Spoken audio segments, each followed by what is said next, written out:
मामला है। इस बार न केवल गोरखपुर, बांसगांव और आसपास जितने भी लोकसभा क्षेत्र हैं उसमें सभी के सभी इंडिया गठबंधन के प्रत्याशी जीतने जा रहे हैं।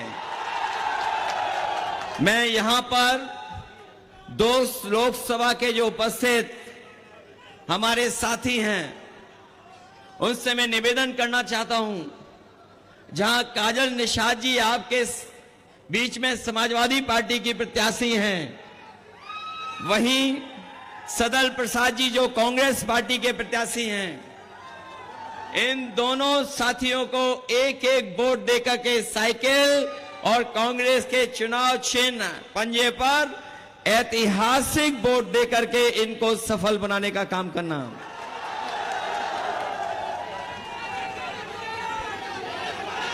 मैं देख रहा हूं इस बार गोरखपुर और आसपास के लोगों ने मन बना लिया है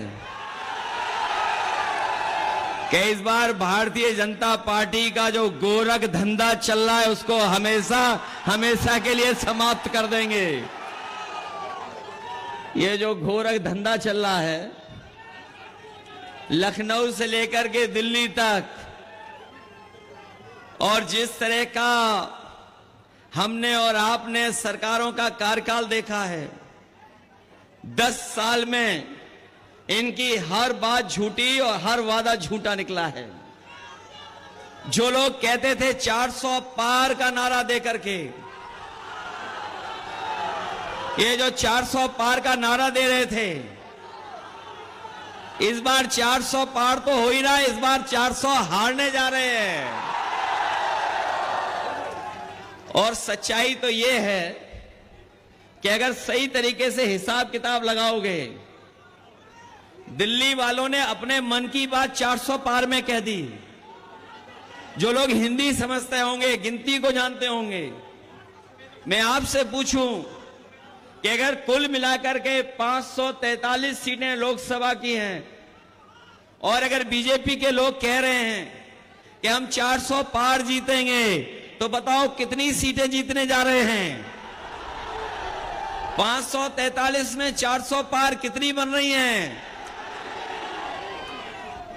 ये 143 नहीं, इस बार देश की जनता इनको 140 सीटों के लिए भी तरसा देगी। और ये जो गुस्सा बढ़ता चला जा रहा है,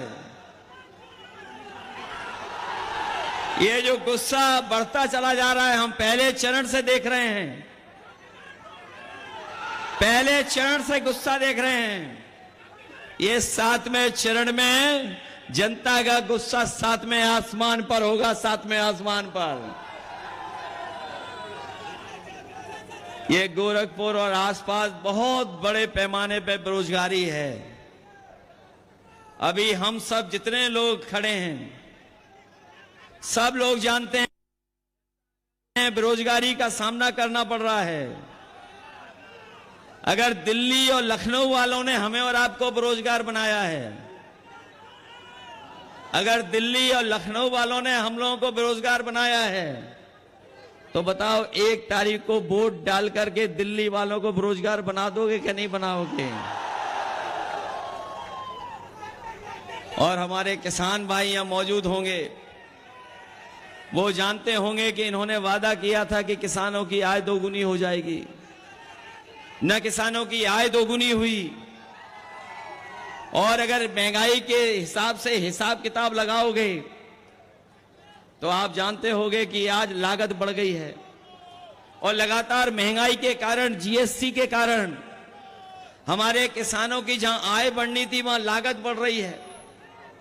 न केवल ये लागत बढ़ा रहे हैं, बल्कि किसान भाई जब खेत के लिए, अपनी फसल के लिए खाद लेने जाता होगा, तो हर बोरी में वो 5 किलो पहले और 5 किलो अब, बताओ कितने किलो की चोरी कर रहे हैं? 10 किलो की चोरी कर दी। न केवल 10 किलो की बोरी से चोरी की है, बल्कि हमारे किसानों को जबरदस्ती इन्होंने नैनो यूरिया खरीदवा दी। डीएपी तभी मिली जब किसानों ने नैनो यूरिया खरीद ली, और ये नैनो यूरिया से भरोसा दिलाया था कि किसानों की पैदावार बढ़ेगी, उनकी खेतीबाड़ी बेहतर होगी, फसल की उपज अच्छी होगी। लेकिन लगातार नैनो यूरिया डालने के बाद भी हमारे किसान की पैदावार नहीं बढ़ी। जो लोग समझदार होंगे, जानते होंगे, उन्हें जानकारी होगी कि जिस तरीके से भारत छोड़ करके तमाम उद्योगपति पैसा लेकर के भाग गए थे, उसी तरीके से नैनो यूरिया वाले भी भारत छोड़ करके देश भाग गए हैं। इन्होंने जहां किसानों को धोखा दिया, वहीं हमारे नौजवानों के भविष्य के साथ खिलवाड़ की है। और भविष्य के साथ इतनी बड़ी खिलवाड़ हुई है कि यही नौजवान जब परीक्षा लिखने गया, अपनी तैयारी कर करके उसे उम्मीद थी कि उसे नौकरी मिल जाएगी, रोजगार मिल जाएगा। लेकिन भारतीय जनता पार्टी की सरकार में जो जो परीक्षा हुई हैं, सबके पेपर लीक हो गए हैं। कोई एक परीक्षा का पेपर लीक नहीं हुआ है। ये नौजवान यहां खड़े हैं जिन्होंने तैयारी की होगी, नौकरी के लिए कोचिंग की होगी, वो जानते होंगे। अभी तक 10 से ज्यादा जो परीक्षाएं सरकार ने कराई हैं, वो सबके पेपर लीक हो गए। और हाल ही में जो पुलिस भर्ती की नौकरी निकली थी, जिसके लिए इन्होंने कहा कि हमने पूरी तैयारी की है, कोई परीक्षा पेपर लीक नहीं होगा। लेकिन जब नौजवान अपनी परीक्षा देकर के घर लौटा, तो उसे पता लगा कि उसकी भी परीक्षा का पेपर लीक हो गया। मैं अपने नौजवानों से कहना चाहता हूं, ये सरकार वो है जो डराने के लिए अपना बुलडोजर लेकर के आती है। अगर गरीब है तो बुलडोजर उसके घर पे चला देते हैं, अन्याय के लिए बुलडोजर लेके आ जाते हैं। लेकिन बताओ नौजवान साथियों, अगर एक भी परीक्षा का पेपर लीक करने वाले के ऊपर अगर कोई बुलडोजर चला हो तो बता दो हमें। इसलिए मैं आपसे कह रहा हूं, ये सरकार ने पेपर लीक हुए नहीं हैं, पेपर लीक कराए हैं, जिससे नौजवानों को नौकरी ना मिल जाए। और जाकर के घर सोचना कि जो पेपर लीक हुए हैं, जिससे आपके सालों साल खराब हुए हैं, आपका जीवन का 1/3 जीवन बर्बाद किया है। इसलिए मैं आप नौजवानों से अपील करने आया हूं कि इस चुनाव में मदद करो समाजवादियों की और इंडिया गठबंधन की, क्योंकि ये चुनाव केवल आपके हमारे भविष्य का नहीं है, ये हमारे आपके आने वाली पीढ़ी के भविष्य का चुनाव भी है। जहां हमारे आपके भविष्य का चुनाव है, पीढ़ी के आने वाली भविष्य का चुनाव है, वहीं ये संविधान बचाने का भी चुनाव है। ये उसी तरह का चुनाव है। हमारे और आपके लोगों ने पढ़ा होगा कि कभी समुद्र मंथन हुआ था, इस बार ये संविधान मंथन होने जा रहा है। एक तरफ वो लोग हैं जो संविधान को खत्म करना चाहते हैं, और दूसरी तरफ कांग्रेस पार्टी, इंडिया गठबंधन और समाजवादी पार्टी है जो संविधान को बचाना चाहती है। इसलिए संविधान बचाने के लिए और एक ऐसे सरकार जिसने हमें और आपको समय समय पे धोखा देने का काम किया है। ये दिल्ली वाले तो दिल्ली वाले, ये जो लखनऊ वाले हैं वो तो बहुत ही उल्टा पुल्टा हैं।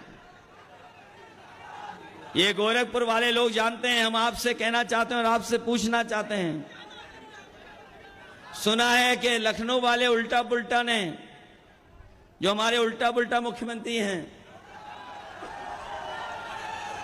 गोरखपुर में दुकानें बनवा ली, मॉल बनवा लिए। क्या नाले साफ करा लिए आपके कि नहीं करा लिए? और आप लोग तैरना सीख गए हो कि नहीं सीखे हो, या पहले से ही जानते हो? ये बरसात आने वाली है, ये बरसात आने वाली है। हमारे नाविक लोगों को नाव से तो मदद करनी पड़ेगी। तो अखिलेश यादव को आप सुन रहे थे, गोरखपुर पहुंचे हुए हैं और देखिए एक संयुक्त जनसभा को संबोधित करते हुए, और समाजवादी पार्टी और कांग्रेस के लिए समर्थन जुटाने का प्रयास लगातार जारी है। चलिए आगे बढ़ते हैं।